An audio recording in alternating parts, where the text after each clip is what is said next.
கல்யாணம் முடிச்சவங்களும் படிக்கணும், முடிக்க இருக்கிறவங்களும் படிக்கணும்.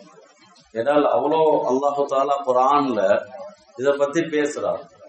தனி சூறாவே இறக்கிருக்கிறான் நிக்காஹுடைய விடயத்துல, கணவன் மனைவியுடைய விடயத்துல.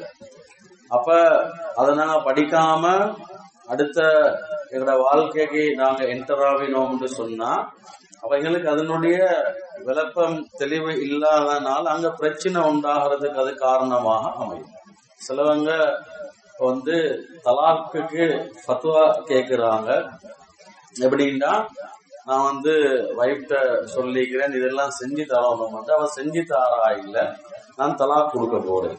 இல்லாட்டி தலாக் கொடுத்துட்டு கேட்கிறாங்க இதுக்காக வேண்டி தலாக் கொடுத்தேன். பார்த்தா தலாக் கொடுக்கறதுக்குரிய சப்ஜெக்ட்ஸாகவே இருக்காது. இதில் அண்டர்ஸ்டாண்டிங்ல ஏற்பட்ட பிரச்சனைகள், விளங்கி கொள்றதுல ஏற்பட்ட